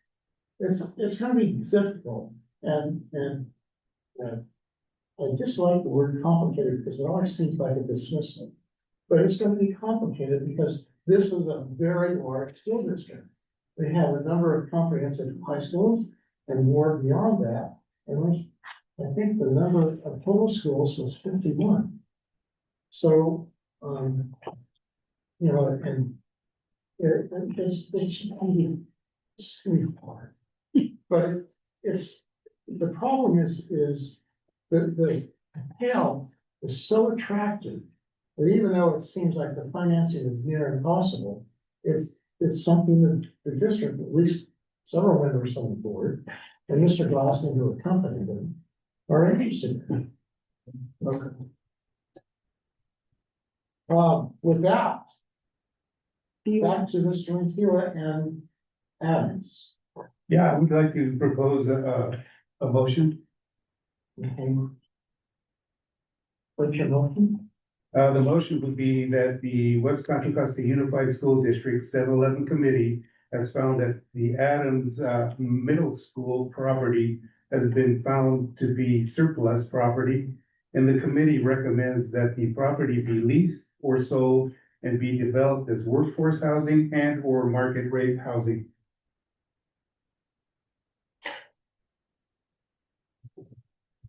Just as a point, this is a recommendation that would then still need to go to public hearing and return back to the 7-11 committee. So just so we're clear on the process, this is not the final declaration. It would be allowing the committee to complete their draft report for this particular site before going to the public hearing process. Yes, thank you. And I'll second that. I'll second that. And just a comment that we did get a public comment that requested that we delay this until August, but I think just the recommendation, we can still discuss it at the next meeting if somebody wants to, discuss it further, and it's gonna be subject to public comment in the public hearing as well. And the school board. Yeah. Okay, the motion is, There's a comment. yes, So just like, I think for this to go to public, it wouldn't have to get through that threshold of passing this on just. we need a motion and they're saying, the point is that we need to pass this in order to get to the public hearing for it. Right, that you're not actually suspending it is my point, that you're actually, in order for us to really get the feedback that we need. Is to do this motion, so. It's not to dismiss the comments that was made by the public, it's to say that we actually need to do this for them, the comment, so. Some discussion, Mr. Gosney? From what I understand, okay. If we go through with this and this motion is approved tonight, then it will not be coming back in August for the public to review as the public speaker had requested and suggested. If I understood things correctly, if we pass this vote, then we still have an obligation to hold a public hearing. I'm not talking about the public hearing, I'm talking about our next meeting in the middle of August, which was the request that he had made, sorry. Okay, this would not be coming back, this would be in discussion. We would not revisit this vote at the next meeting if we pass it now. Does that answer the question? Yes, it does, I just want to make sure everybody understood that. Unless the next meeting is dedicated to the public hearing. Just throwing it out. I just, Where's the funny part? Why not? Well, we only have, what, about 17 sets of minutes to approve? That is, we'll get, well, We have three. Yeah, so it's 7 We're minutes not gonna take public comment on this item, right? at the end, yes. Okay. I mean, Um, before you vote. No. What? Well, we should. yeah, Yeah, before you vote. Before, it's okay. Question, the public Is- comment is- as well. Did you fill out the? Yes. Okay, one more time. Well, we still have committee discussion Yeah. unless you're ready for public comment. I'm ready to entertain any discussion. Mr. Moore. So Arthur, how does your proposed recommendation differ from what's on the agenda? Does it? Yeah, it looks like item recommendation number 1. No, it's two. It's I 2. mean, excuse me, three. Arthur, Yes. can you clarify? Which one of these is your proposal? My proposal is not on there. He's So- proposing to replace it. So how is yours different from what's on here? Mine, closes everything out. It Yeah. causes us to move on to the next, site. Can you repeat your proposal then? I think so. Can I try to read what my notes Sure. are? The West Contra County Unified School District 7-11 Committee finds Adams Middle School surplus, and it should be leased or sold and developed as workforce housing or open market housing. And it recommends that it be leased or sold. So surplus, leased or sold of workforce or market rate? Yes, the market rate So housing. basically anything. It could be leased or it could be sold. It could be workforce or it could be market rate. Yes, that's just a recommendation. Can you give us a little bit of background, like why, how you came up with that and why you think that's what we should? Because we've been, I think the question is, are there too many options? One, I mean, this sounds a lot like number 3 to me. What I've been thinking of, and I will sketch, of like, what if this is a hybrid, it's split? So like, meaning you split part of the property for workforce housing, my thinking was that it's the most central to the district and can serve, district staff who work all over the district. So it's a good location for that, and that's why you can make this recommendation to the board.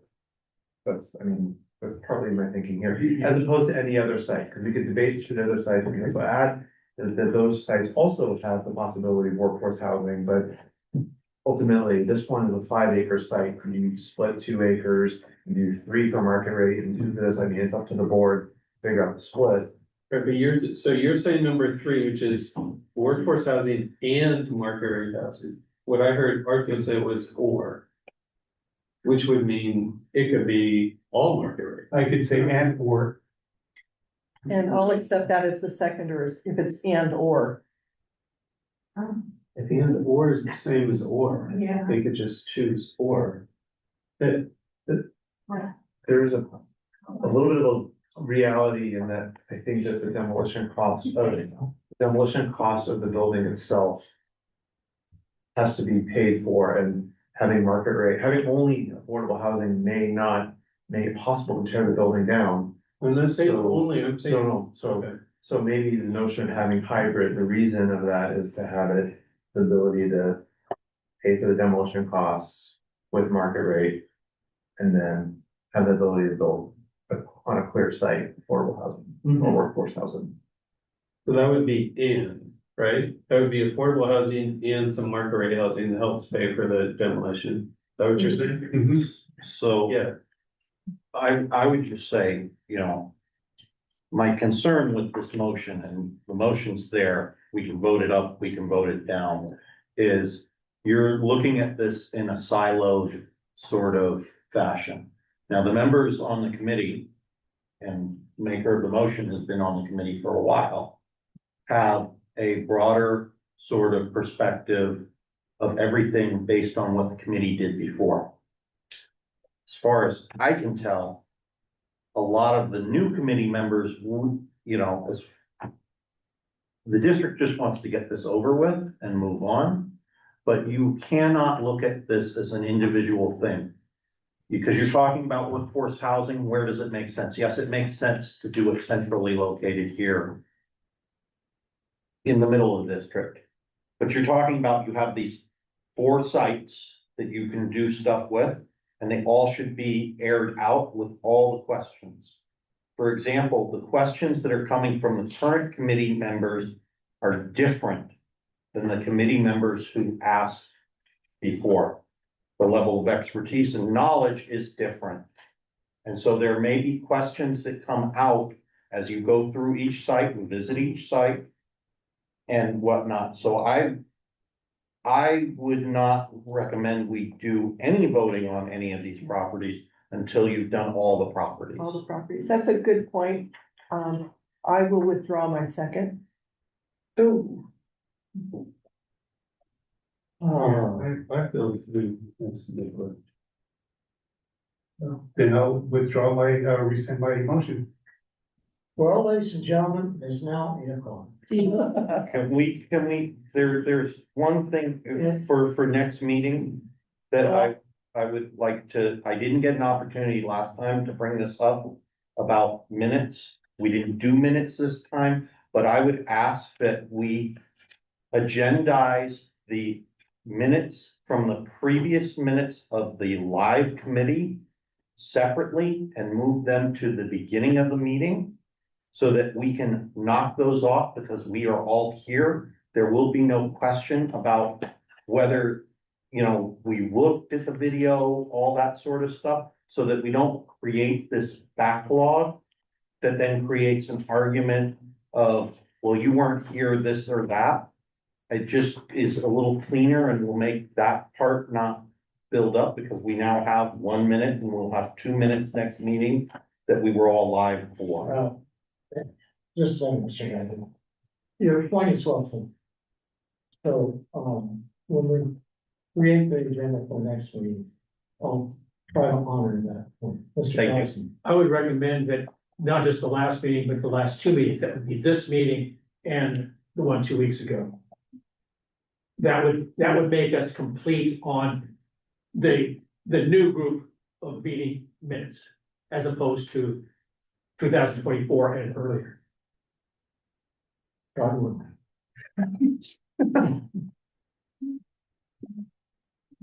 Okay, We did have one public comment on D1. Would you like to take that before we adjourn? Sorry, finance legislation. that's all right. Just so you know, what they used to do at the first 4 meetings, they, oh, I'm sure you have great comments, but hold that thought till next meeting. Yeah. Adela, here again with a comment on D1, and actually on what the recommendation is. The way I read this, D1 says confirm recommendations for Adams site. And so with that, I read this as you're saying recommendation number 1, or the board could consider number 2, or the board could consider number 3. So it was not clear to me whether this committee was selecting one of the 3, or because of the S on the title, I thought you were recommending all 3.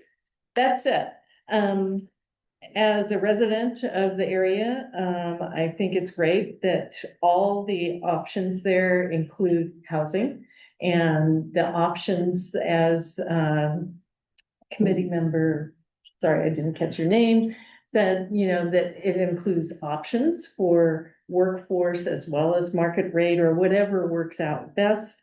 Now that I understand that as long as it is housing, it will be subject to local zoning requirements. That makes me feel much more much more at ease as a resident. Hopefully that includes environmental reviews, including traffic studies, planning commission review, and board of supervisor review. One thing I did want to say that on an earlier slide, it was mentioned that one of the steps before the committee makes a recommendation to the board is that there is a public hearing. And so in terms of building community support for the recommendations, I think it would be good to do the public hearing before voting on a recommendation to the board of the school district board. And for that, as my neighbor Steve Dubenspec mentioned at the beginning, there should be outreach. I mean, I'm hearing about it from an email. I think there could be notices sent out, there could be notices posted. Please outreach, because we want to be supporting. Comments were in for 2 minutes and comments were. Thank you. May I ask a question real quickly? It was recommended before that we set up an Adams community email chain. So that people could stay involved. Yep. Is there any progress on that? We're working on it. Okay. And for the information, this is the size of the file that was dropped on my hood concerning Adams. So, and there's your communication with your, well, this is from 2016. On Adams. So our next meeting, we decided last time. It's August 18th at 6 p.m. Here. And I would like to hold it here again if that's possible, because it allows, this is more convenient for people who live in the area, who are talking about what we're discussing, so I would. I'm getting, I just lived down the street. Those of you who suffered from misdirection or have my apologies. But I would like to do this again, with your consent. Yes, sure. Okay. All right. Is there a motion to adjourn? So moved. Mr. McCarty, thank you. Ms. Thomas, second. All in favor? Aye. Opposed? Congratulations. Thank you very much.